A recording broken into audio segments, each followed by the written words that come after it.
Assalamu alaikum. I hope you are all well. Another gap on my part, although a bit shorter, alhamdulillah.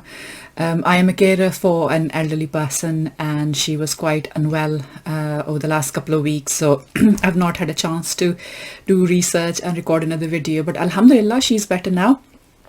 So I'm back. This week I had some time to do some research, so I thought I should quickly move on to sharing that research with you.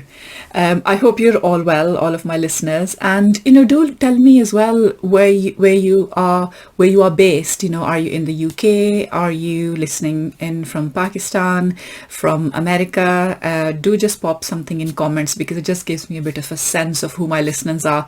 My channel is very new, so YouTube is not giving me enough data at the moment to get a sense. So yeah, if you leave a comment, that would really help me. Thank you. So this is now part 4 of my rather long discussion on the topic of hijab, and as I've said before, it's a very important discussion, and that's why I've given it a lot of time and brought a lot of research to my audiences. So I'll continue to do that today. And today my focus is going to be on Hadith, which are reports from Prophet Muhammad sallallahu alaihi wasallam, which, as you know, are compiled in various books of narrations, of which 6 books have canonical status. We call them Sitara, or the 6 canonical books of Hadith. So I'm going to be looking into Hadith. I've selected about 5 reports to look into because I don't want this episode to be very long. And then I'm going to look at the classical and modern fiqh discussions on hijab. So fiqh is the literature, the body of literature in what we also call Islamic law. And the distinction between usul al-fiqh and fiqh is that usul al-fiqh deal with legal theory. So they look at the principles of interpretation. They look at how we approach the Quran, how we approach the Sunnah, how we approach the Hadith, what methods we use to extract knowledge from those sources. That's fiqh, okay? That's jurisprudence. So it works at usul or level of principles.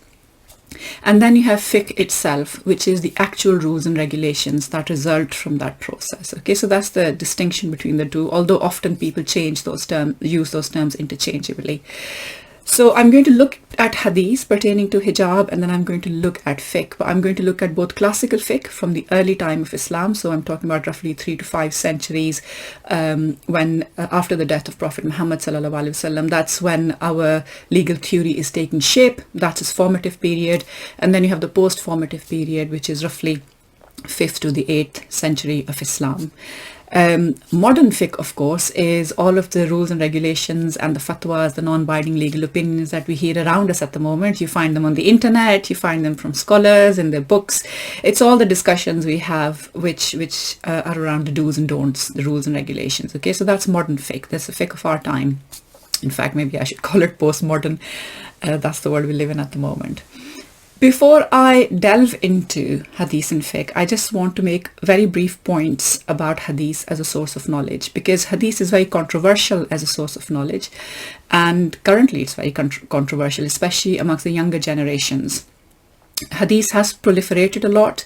Hadith is now easily available on the internet, which means anybody can run a search engine, find some Hadith reports, and then start to argue from them. But Hadith needs to be understood as a corpus, as a body of knowledge. Okay, what kind of corpus is it? What kind of a body of knowledge is it? I don't want to go into too much detail. Inshallah, I will be recording a couple of videos where I just talk about how to approach Hadith, how to approach the Quran, epistemology, how we create knowledge from that. Inshallah, I'll do that later. But today, just as I said, a couple of points. So unlike the Quran, which is certain knowledge, okay, ilm al-qat'i it's called in fiqh literature. So it's certain knowledge, which means that there's no doubt about it. We receive it as truth. Unlike the Quran, which is certain knowledge, it is and it is a coherent text as well. So the Quran is certain knowledge, the Quran is coherent text. It's kitabun mubin, so it makes its message clear. It uses words and language in a way that it makes its meaning clear. There is fullness to its meaning. Whereas Hadith reports are what are called khabre wahid or khabre ahad, okay, or isolated reports, or singular reports of incidents. Now, if you can imagine yourself that you were in a court of law, and a court of law will have a court clerk, and you would have noticed that the court clerk types everything that is said, what the lawyers say, what the witnesses say, what the judge says, anything which is objected to, etc. So there is a full report of what has been said during the trial. Hadith reports are not like court reports. Hadith reports are often snippets. So they are bits of a story. So you will find a bit of information about this, a bit of information about that. And often what that requires is for specialist scholars to put the whole story together. So you have to gather all hadith reports on a particular topic. You have to analyze them in terms of historical context, and so, even in terms of common sense and reason and facts of history, as Ibn Khaldun said. And then also how they match up with the Quran. Okay, so because hadith reports are often snippets, they tell us a bit of a story. They do not tell us what happened before an incident, what happened after an incident, the context of the incident, who was present. Did Prophet Muhammad ﷺ say that this ruling or whatever's happened now in this situation is now applicable to the whole Muslim body? Those things are difficult to establish from hadith traditions. Because of that reason, it is very, very difficult to draw general rulings from hadith. Okay. In any case, Quranic teachings hold the final authority, and hadith has to remain subordinate to the Quran. Okay, so if a hadith report contradicts the Quran or it messes with the meaning of the Quran, then we cannot give credibility to that hadith report. And if the report is proving to be credible through its chain of narrations, then we need to do further analysis to find out what that report is saying. Because what we can't countenance is the idea that Prophet Muhammad ﷺ would say something which will go against the Quran. Okay, that's not possible. So we have to then investigate further. But generally speaking, hadith should be kept subordinate to the Quran. Now, unfortunately, because of how our fiqh tradition developed, our tradition of legal reasoning developed, our scholars have made mistakes in using hadith as a source of law. And that is something, as I said, I will pick up separately because I don't want to complicate or lengthen this discussion too much. So here is my selection of reports that you will often find, you will often hear them when there are conversations about the hijab. These are quite popular. You are going to be quite familiar with them, but I'm just going to read them out and then briefly draw a conclusion from them. Okay. So the first report is narrated by Anas. The Prophet ﷺ stayed for 3 days between Khaybar and Medina, and there he consummated his marriage to Safiya bint Huyay. I invited the Muslims to the wedding banquet in which neither meat nor bread was offered. He ordered for leather dining sheets to be spread, and dates, dried yogurt and butter were laid on it, and that was the Prophet's wedding banquet. The Muslims wondered, is she, Safiya, considered as his wife or his slave girl? Then they said, if he orders her to veil herself, she will be one of the mothers of the believers. But if he does not order her to veil herself, she will be a slave girl. So when the Prophet ﷺ proceeded from there, he spared her space behind him on his she-camel and put a screening veil between her and the people. Now this report comes from the Sahih of Bukhari. So Sahih al-Bukhari, this is book 67, Hadith 23, and it sits in Kitabun Nikah, or the chapter on marriage. Now this report uses the word hijab, and it makes it clear that a screen or a curtain was used during travel. But it also meant, and this is important and links back to the previous videos I've done on this topic, it also meant that Safiya was being classed as a free woman and the mother of the believers, rather than designated a war slave. Now Safiya radhiyallahu anha was the daughter of the chief of the Jewish tribe of Banu Nadir, and she was married to Kanana ibn al-Rabi, who was the treasurer for the tribe. And Kanana was killed in battle in 628 AD. So this is roughly 5 to 6 years after the Prophet's migration from Makkah. So it's kind of in the middle of the Medinan period. So this report is telling us that veiling and seclusion were customs that distinguished free women from slaves.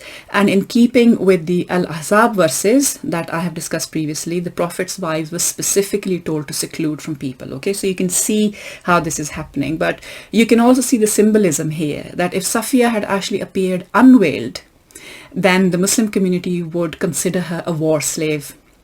But if she appears veiled, then she will be seen as the one of the Ummahatul Mu'mineen, or one of the mothers of the believers. Okay, so her status would be different. So you can see how clothing and seclusion are linked to status. The second report is narrated by Safiya bint Shayba, and she says, and this is the very popular one, by the way, you would have heard this one. Aisha used to say Aisha is the Prophet's wife. Aisha Radhiyallahu Anha used to say, when the verse, they should draw their veils over their necks and bosoms was revealed, the ladies cut their waist sheets at the edges and covered their heads and faces with those cut pieces of cloth. Now, this report is clearly referring to Surah An-Nur verse 24-31, which was the topic of discussion in my previous video. And it is telling us that when the verse was revealed, this is the action that Aisha and some ladies around her took. We don't know who those ladies are. Again, the report doesn't tell us. The report itself is found in Kitab al-Tafsir, or prophetic commentary on the Quran. It is from the Sahih of Al-Bukhari, book 65, Hadith 281. These are also called Asbabun Nuzul reports. In other words, these are Hadith reports that give us clues about the circumstances in which a Quranic verse or a directive was revealed. But the problem with this report is that the translation causes confusion, because as you would have heard me read out just now, they cut their waist sheets at the edges and covered their heads and faces with those cut pieces of cloth. The actual hadith words do not tell us whether faces were covered or not covered. The Arabic word used in the hadith is فَاخْتَمَرْنَا بِهَا, or taking the khimar. So the hadith doesn't tell us if the faces were covered or not. And it certainly does tell us that some women of the Prophet's household did not wear the khimar before. So when the verse was revealed, they started to wear the khimar. The third report is narrated by Atiyah. Just gonna get a sip of my tea. So Atiyah says, we were ordered to bring out our menstruating women and veiled women in the religious gatherings and invocation of Muslims on the two Eid festivals.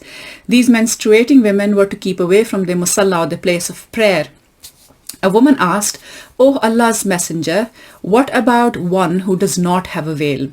He said, "Let her share the veil of her companion." This report is from Sahih Bukhari, Kitab al-Salat, or the Book of Prayer.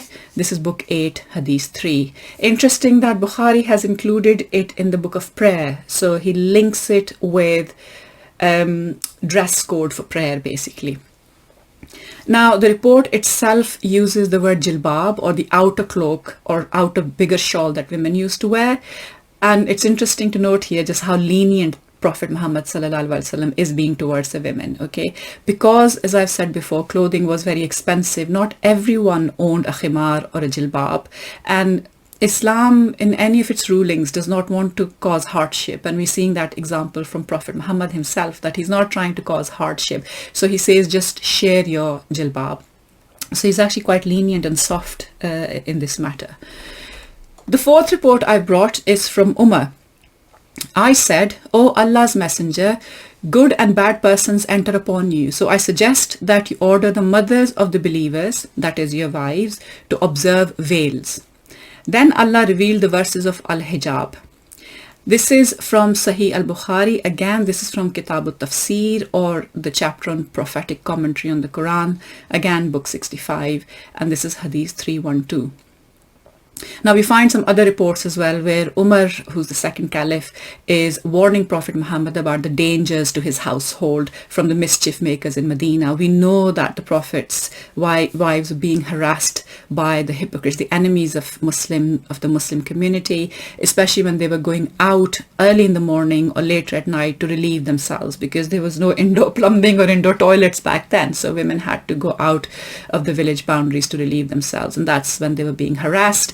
And the harassers were saying that, "Oh, how do we know these are slave women or free women?" And so the verses of the Surah Al-Ahzab were revealed, and the Prophet's wives were told to veil. And you can see that Umar's anticipating the threat to his household, and he's warning Prophet Muhammad sallallahu alaihi wasallam. The fifth report I've got, again, this is narrated from Aisha, the Prophet's wife. She's saying, the Prophet said, "Allah does not accept the prayer of a woman who has reached puberty unless she wears a veil." Abu Dawud said, this tradition has been narrated by Sa'id bin Abi Aruba from Qatada on the authority of Al-Hasan from the Prophet. This report is from Sunan Abu Dawud, Kitab al-Salat, or the Book of Prayer. And again, interestingly, this is Book 2, Hadith 251. Interestingly, Abu Dawud, who's compiled this book, he puts it under the chapter title, "A Woman Praying Without a Khimar." So again, he's linking khimar with prayer, okay? And we'll pick up on this link again when I look at the fiqh discussions from this time, from this early period of Islam, because hadith was written a couple of centuries after Islam, and that's when fiqh is developing as well. So you'll see some parallels appearing. But you can certainly see by this time, when Abu Dawud is writing his hadith and hadith canon, the body of hadith is becoming more mature. As it's becoming more mature, it is also becoming stricter and more rigid. And there is more discussion on women's clothing, women's dress, and especially in relation to prayer.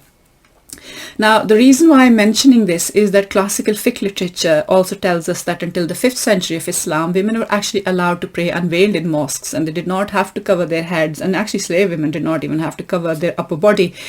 And clothing was expensive, and social status distinctions still existed, okay? And we'll explore that a little bit more in a moment.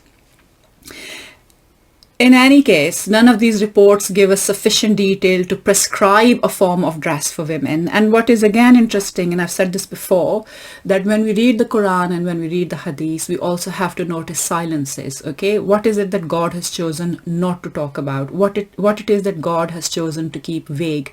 Similarly, we find that there are no direct reports from Prophet Muhammad sallallahu alaihi wasallam which are telling women what to wear. He doesn't dictate them what to wear, okay? He may point out a couple of things, because there are Quranic directives which are being relieved, but he does not police women's clothing. There are no reports like that. And what we're seeing instead is Prophet Muhammad sallallahu alaihi wasallam actually taking quite a soft attitude towards women and to grant them ease, just as we saw in the report where he tells women to share a jilbab. Crucially, none of these reports are actually connecting veiling or the hijab to the idea of fitna or temptation. Okay, that's an important point for you to keep in mind. Let's move on to fiqh discussions on clothing. Now, I can only give you a snapshot because fiqh literature is vast. And there is so much written by our scholars. The depth and breadth of that tradition is just truly impressive. The body of literature is truly impressive. So I have chosen to share with you some research done by Dr. Khalid Abul Fadl, whom I cite often. He is one of the foremost thinkers of our time, an absolutely brilliant scholar. If you're not familiar with his work, please do familiarize yourself. It's outstanding. And he does Friday sermons as well online. You can listen to his lectures on YouTube. Truly inspiring and thought-provoking. So I've got Dr. Khalid Abul Fadl's book with me. As I said, I cite from it often. This is Speaking in God's Name, Islamic Law, Authority and Women. And I have also referred to an excellent paper by Dr. Umar Anchasi, which I will quote from. Now, of course, other people have written on this. Fatima Marnisi has written on this. Hina Azam has written about clothing differences and status distinctions. Asma Barlas has mentioned veiling in her book, Believing Women in Islam, and lots of other scholars have written on this issue. But I just want to focus today on how classical legal literature talked about veiling and the hijab, and how modern legal discussions pick up veiling and hijab, okay? And there is quite a clear distinction between the two, and that's what I'm concerned with today. So I'll read out some opinions of early jurists who almost always discuss the matter of aura, or nakedness, of men and women when they are praying. So clothing and attire, how you dress, seem to be a concern in the context of prayer, okay? When you're saying a salat, you're saying a namaz. And of course, slavery always remains relevant in this context, okay? So let me first read out an excerpt from a long endnote, which is in Dr. Khalid Abul Fadl's book, Speaking in God's Name. I'm reading excerpts from pages 255 to 257, where he has summarized the views of dozens of scholars. So on page 255, this is footnote endnote 106, he's saying, the term aura is defined by referring to those parts of the body that must be covered during prayer and that are prohibited from being seen. Linguistically, it refers to something faulty, nuqsan, or aib, or repulsive. This is why I don't like the word aura at all. When people say all of a woman is aura, in effect they're saying that all of a woman is repulsive, or that she's faulty and therefore something to be hidden. Generally, jurists provide a definition of the aura when addressing how a Muslim should dress when making obligatory prayers. Interestingly, the earliest traditions on the subject do not reflect a specific discussion on awra. Rather, they address different dress styles and, at least in the case of women, draw distinctions between certain classes of women. Okay, again, whether they're free women or slave women. On to the middle of the next page, he writes specifically, he's citing Al-San'ani. Yes, so he's citing Al-San'ani, and he's saying specifically Al-San'ani relates traditions on two issues. The first issue concerns what a free woman must wear when praying. The second issue concerns whether a slave woman must also wear a khimar for prayer. And the khimar is generally a garment that covers a woman's head. So you can see that jurists are concerned about, dress codes, and they are making distinctions between slave women and free women, even when they're talking in the context of prayer. Should a slave woman who doesn't wear a jilbab, who doesn't wear a khimar, should she be wearing it when she says her prayer? Okay, because now we've created this kind of intersectionality, as we call it today, that you have free women who are Muslims and you have slave women who are Muslims. And many of us think, especially because we live in an era where Salafism has been ascendant, we think that the Quran came, miraculously transformed all of society, and suddenly all of society started to follow the Quranic directives, and that social customs just disappeared. We've snapped our fingers and social customs disappeared. That is not what happened. And I will be bringing more reports to show you actually that slave women remain unveiled for a few centuries after the revelation of the Quran, even though the Quran was asking women to dress modestly, okay? But that did not trickle down to all strata of society, because social custom is a very powerful force. It doesn't change quickly. But we're obviously given a very sanitized version of the formative time of Islam, and we think, only very angelic people roam the earth, and then everybody was clad in these black robes, and then everybody was pious, and there was no nudity or promiscuity. All of that was happening because that's what human societies are like. On page 257, I will read a little bit more. Dr. Khalid Abul Fadl is now, he's writing, this is footnote 107. The issue of awra is complex, partly because it is extremely difficult to retrace and reclaim the historical process that produced the determinations as to awra. In other words, it is difficult for us to find historically how the meaning of awra came about and how it changed. The conventional wisdom maintains that early on Muslim jurists held that what should be covered in prayer should be covered outside of prayer. This, however, is not entirely true. The dominant juristic schools of thought argued that the awra of men is what is between the knee and navel. A man ought to cover what is between the knee and navel inside and outside of prayer. A minority view, however, argued that the awra of men is limited to the groin and buttocks only. The thighs are not awra. The awra of women was a more complex matter. As noted below, the majority argued that all of a woman's body except the hands and face is awra. Abu Hanifa held that the feet are not awra, and some argued that half the arm up to the elbow or the full arm is not an awra. A minority view held that even the face and hands are awra and therefore must be covered as well. An early minority view held that the hair and calves are not awra. This is making me laugh because we've recently had a fatwa issued in Pakistan about some Pakistani women joining some beauty pageant, and the scholars are in convulsions that their calves are going to show. Well, we should remind them that some scholars have previously not included calves in the awra.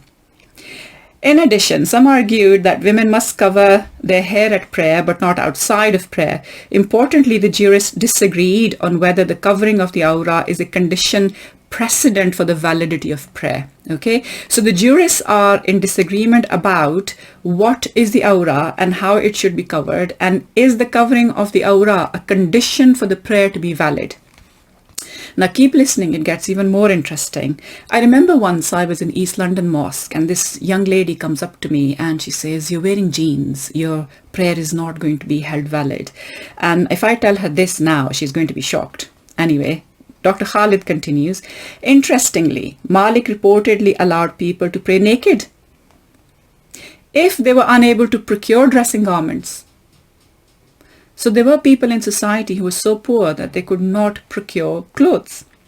However, he suggested that such people should pray alone so as not to see each other's aura and remain standing throughout. However, if they are praying in the dark of night, they may pray in congregation with an imam leading them. And I'm sure that this is going to come as a bit of shock to you, but here is a variety of opinion from various scholars of the early period of Islam, and you can see how they're discussing aura and veiling, and how that's linked to prayer, and how that's linked to availability of clothing, and also social status of women, whether they're free or slave women. Okay, the distinction seems quite marked there. Now, as I said, in this era of ascendant Salafism, well, is it ascendant still? I don't know. Maybe I need to have a conversation with somebody about that. But we have had a good 40 years of ascendant Salafism, and it has a made-up history of early Islam. We know that, and, you'd be forgiven for thinking that when the Quran came, suddenly all women, free or slaves, started to cover up. That did not happen for a long period of time. So I'm going to bring some more evidence from this time from an academic paper that's been written by Dr. Omar Anchasi. And the paper is titled Status Distinctions and Sartorial Difference. Okay, in other words, he's talking about status distinctions and how styles of clothing differed if your status was different. I've included a link, by the way, in the description to this video, so you can read the full paper if you wish. I'm just going to share some reports from the early days of Islam, and I'm going to read those out directly from Dr. Omar's paper. Okay, so the first one, Ibn Bakr by Malik bin Anas, and this report, by the way, is from the Muwatta of Imam Malik, which again is a reliable book of Hadith. Umar bin al-Khattab saw a slave woman belonging to Ubaidullah bin Umar bin al-Khattab mingling with people and dressed in the apparel of free women. He met with his daughter Hafsa and asked, "Did I just see your brother's slave woman going about so dressed?" Umar bin al-Khattab condemned this behavior. Now, Umar is the second caliph of Islam. By that time, the Prophet had passed away. It had been about a couple of decades, and you can see that this is still a custom that slave women are not allowed to dress like free women. The next report is from Abu Yusuf's Kitabul Athar. Athar, as you know, are the reports and incidents that come from the companions of the Prophet and reach us. Okay. From this report says, slave women are not obligated to veil for prayer or otherwise. People used to consider it reprehensible, yukra. Often the Urdu word we use is makruh. Okay, so people used to consider it reprehensible, yukra, that slave women veil, making them resemble free women. So society was working quite hard, social custom was working quite hard to make sure that those distinctions remained. Okay, you don't want to confuse free women with slave women, because the confusion resulting from that is that free women belong to one man, they're married and they belong to a household, or they're under their father or the tribe's protection, whereas a slave woman, her sexuality and her sexual services are available more widely. So you can see why this is so important. Then I have another report. This is from Yahya bin Salam's Tafsir. Umar bin al-Khattab saw a slave woman wearing a veil and struck her with his switch. Saeed added, he poked her with his switch, commanding, "Uncover your head." Saeed added, "Do not imitate free women." Now, Yahya bin Salam also reports that Anas bin Malik used to say that Umar's slave women used to serve us with their heads uncovered and their breasts knocking together and their anklets exposed. And there is a matching report to this in Al-Bayhaqi's Al-Sunan Al-Kubra as well. So this is a corroborated report. Okay, so even Umar had slave women in his house who would serve their guests, and they were topless. They did not wear clothes above their waist. Umar Anchasi then further writes in his paper, he tells us that Malik bin Anas is reported to have harangued the governor of Medina to prevent slave women from going about topless, albeit without success. The jurist's equation of veiling with minimizing sexual temptation increases from the late classical period onwards, so from about the 4th to the 8th century of Islam, and the theocentric notion of curtailing fitna. So this idea of curtailing or eliminating or minimizing fitna as the ratio legis of modesty norms becomes more prevalent. So what Umar is telling us is that about 3 to 4 centuries, 5 centuries after Prophet Muhammad's passing away, when our fiqh tradition is becoming mature, scholars start becoming worried about this idea of fitna and curtailing fitna, and they start producing some rulings where fitna becomes the reason for the rule. Okay, ratio legis looks like quite a technical word. In Arabic we call it illa, in Urdu we call it illat. In other words, this is the triggering factor in a ruling. And what Umar is telling us is that, Umar Anchasi is telling us, is that it is later on in our legal reasoning that our scholars started to use the idea of reducing fitna to argue that slave women should also be covering themselves properly. Now, I want to contrast that.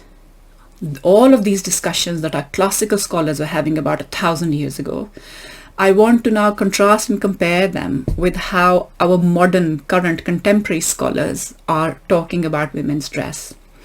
And I don't need to say this, you're probably already aware that fitna is core to those discussions.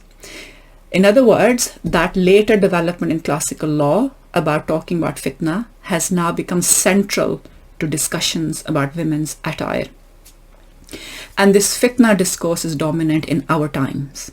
Now, if you want to see an example of this, you can read an essay by the eminent scholar. He's a Deoband scholar in Pakistan, Mufti Taqi Usmani. He's very well known for the work he has done on Islamic finance or the idea of interest-free banking. He's written a lot on it. He is an authority on the subject. He's written an essay which has been produced on his website. This is in 2015, so about 7 or 8 years ago.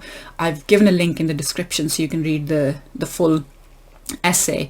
But I want to read out the conclusion to you. I'll just have a sip of my tea.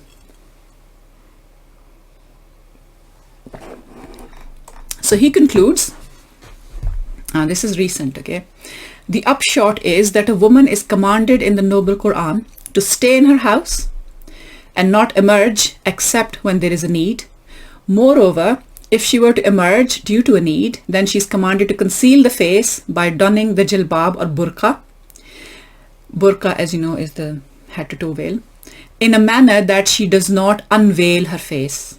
Yes, there are 2 situations that are exceptions to this. First, the situation of needing to show the face because concealing it will inflict harm upon her, as in a large crowd, or for another need like providing testimony. Second, her face becomes exposed unintentionally during exertion and work. Men are commanded in these 2 situations to lower their gaze, and Allah Most High knows best. I could record a separate video just dissecting this conclusion and pointing out to you all that is wrong with concluding this, including the point that a woman should not show her face, and if she shows her face, that is when men lower their eyes. We know that this is not how the Quran has issued its ruling. The positive command to lower your eyes is a kind of a categorical command. It is an unconditional command. In other words, whether a woman is covered or not, whether her face is showing or not, whether she's wearing revealing clothes or not, men are commanded to lower their gaze. But Mufti Taqi Usmani, of course, is now making it conditional on whether a woman's covered her face properly or not. So when I was recording my video, I think that was the second or the third one, where I set out a case for reform of Islamic legal reasoning, I had noted that our traditional scholars of today have what I call an ahistoric approach. So it's an approach that is divorced from history or any sense of history, or any real sense of history. Our traditional scholars think that the Quran was revealed in a vacuum and that it never addressed the reality of the Muslim community in which it was sent. And their thinking is also literal. just completely orientated around the words and the exact text of the Quran and the Hadith, rather than thinking about what meanings and principles sit within that text. And they are in complete denial about the march of history. They're in complete denial about how the world has changed. And you can see an example of that in Mufti Taqi Usmani's essay, the conclusion I've just read out. We can only see a woman emerging from when you read his essay, the woman you imagine in your head is a woman who's emerging from a mud hut, and she's going out of the village boundary to relieve herself out in the fields because she doesn't have a toilet at home. That is how his essay has been written. And it is for these reasons, when traditional scholars approach religious knowledge like this and produce religious knowledge like this, that young Muslims largely find such knowledge to be completely irrelevant. Okay, and in doing so, they also then think that, the Quran, they walk away from the Quran, they walk away from the Hadith. But actually the problem is with the legal reasoning approaches that we're using. Now, I'll give you one other example, and this is actually quite an extreme example, but I want to give that just to make my point across about fitna. Arguably, the online leader of the fitna brigade is the islamiclaw website. It is very popular, but it is one of the worst examples that you can see, because it is a case study in bad legal reasoning or no legal reasoning. Okay, what islamiclaw does is that its panel of scholars take a verse, and then they already have a predetermined conclusion in their head about what they're going to say. Then they pull some hadith reports out, put everything together, and say, here is the fatwa or the ruling. There is no method behind that, okay? Let me just read out a couple of excerpts from them to give you a sense of how they approach things, okay? So on their website, they have a fatwa called Requirements of Proper Hijab. And in there, they're writing, and I quote, "The purpose of clothing is to prevent fitna, temptation." It's just so reductionist. I mean, they exclude all the other purposes of clothing: to keep warm, to keep cool, to work in a factory or in a hospital, to run, to climb, cultural norms and expectations of clothing, the colors we wear, the embellishments we do, traditions, everything's wiped out. Okay, so they'll tell you bluntly, purpose of clothing is to prevent fitna. In another fatwa, which is about ruling on World Hijab Day, by the way, they don't think that it's permissible to, religiously permissible to celebrate World Hijab Day. What they're saying is, hijab is in that fatwa they write, hijab is a well-established obligation that Allah, may He be glorified, has prescribed for believing women. It is a symbol of chastity and a sign of dignity and piety. Now you can see here in this text that a woman's piety, her God consciousness, her connection with God, her conduct, her behavior is being reduced to this symbol, this article of clothing called the hijab. And the question I would pose is, what if a woman who wears the hijab is cruel to her children and her neighbors and her parents? She's miserly and she engages in sexually promiscuous behavior. Her visible identity as a Muslim, however, can hide all manner of sin. So again, clothing can be used to create this visible Muslimness, and that becomes a symbol of chastity and a sign of dignity and piety. And in doing so, the women who don't wear the hijab, the symbolism there is they're not pious, they're not chaste, they're not dignified. Okay, and this is how the whole Muslim female community becomes divided along those lines. From an usul al-fiqh or jurisprudential point of view, elimination of fitna is a weak legal principle. And I'll explain why, by giving a very simple example. So Dr. Khalid Abul Fadl points this out as well, that getting rid of fitna cannot be the aim of a ruling, because the Quran says that your children and your wealth is fitna. So, should we eliminate our children and our wealth? Should we just, send our children off somewhere where they can neither be seen nor heard, and suddenly we've eliminated that fitna?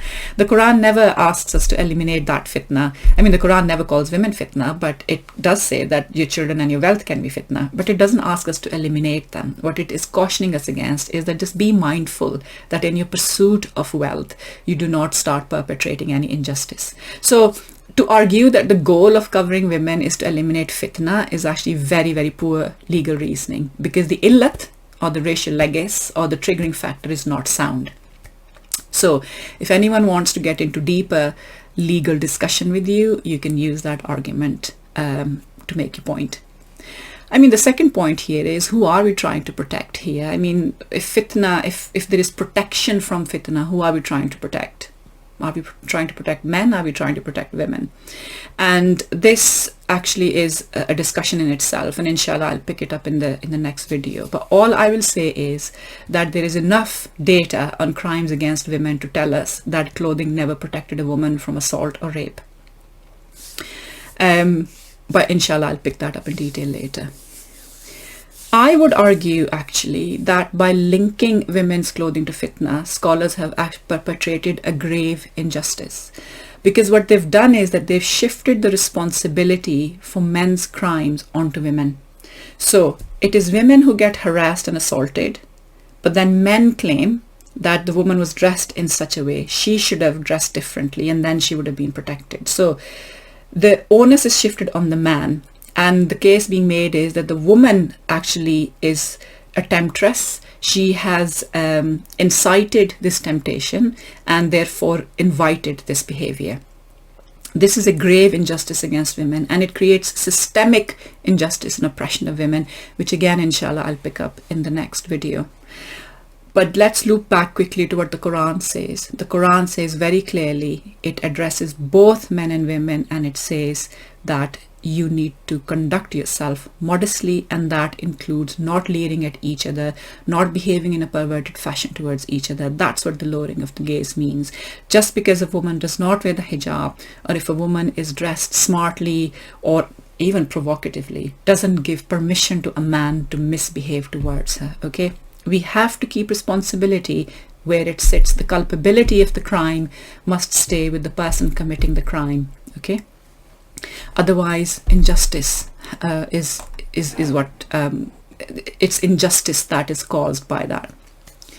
So to conclude, if you come across the fitna argument, it is important to point out a few things. The Quran does not call women fitna, neither does Prophet Muhammad sallallahu alaihi wasallam call them fitna. We don't find hadith reports that link fitna with clothing. The hadith reports actually give us a bit of an insight into how the Quranic ruling was heard and understood by the women of that time. We actually see quite a soft approach from Prophet Muhammad in matters of women's clothing. We have found that the idea of fitna was linked to women's clothing through juristic opinion, which took shape about 3 to 4 centuries after Prophet Muhammad's passing away. And in our times, the fitna-based reasoning is dominant and popular in conversations, whether at home, online, in lectures, and of course, all the loud sermons from male preachers just talk about fitna, fitna, fitna. It's actually quite tiring and tedious to listen to. And we need to challenge that flawed legal reasoning. Every time somebody comes up with that argument, I hope I've given you enough evidence for you to challenge that flawed legal reasoning. And women should feel confident in asserting that they have the right to interpret the verses of the Quran that affect their person, their dignity, and the life chances they have. Both men and women know what immodest behavior looks like in their own context, in their cultural context, in their social norms. And Allah has left this matter of conduct to the individual believer, because Allah trusts their moral strength and their fortitude. Allah has not tasked the state or the ulama to police how people talk to each other and how they dress. Okay, the moment you change that kind of that power dynamic and you give the ulama or the state the right to tell people what to wear, injustices start. Whether that's the kind of the secular mullahs, as I call them, in France, who are telling women to not wear the clothes from kind of which for women to have the autonomy to practice their religion and the culture as they see fit, and France is interfering with that in the name of secularism. For me, that's the same as a traditional kind of mullah saying that women should be wearing so and so. There's no difference. One is picking this argument from secularism and the other one is picking that argument from religiosity. Both of them are wrong in creating this oppression. Allah has left it to the individual to decide how they're going to dress and how they're going to conduct themselves. As I noted, the fitna narrative leads to systemic undermining of Muslim women. And the hijab creates this false promise of protection. And inshallah, I'll elaborate on that in the next video. I do hope that you like this latest installment on hijab. Please do like and share my videos. My channel is still in its early stages. I'm just starting to get some subscribers through, so I've heard that if you press like on the channel, then it kind of appears in YouTube listings more often. Somebody more techie than I am would have to inform me, but this is what my knowledge is. And as I said, if you have time, do leave a short comment as well about why you're listening to this, how you're benefiting or not, which country you're from, so I just get a sense of, a better sense of who my audience is, because at the moment, because my channel is small, YouTube doesn't give me a lot of data, so I would like to get to know you a bit more as well. My heartfelt thanks to you for listening to me.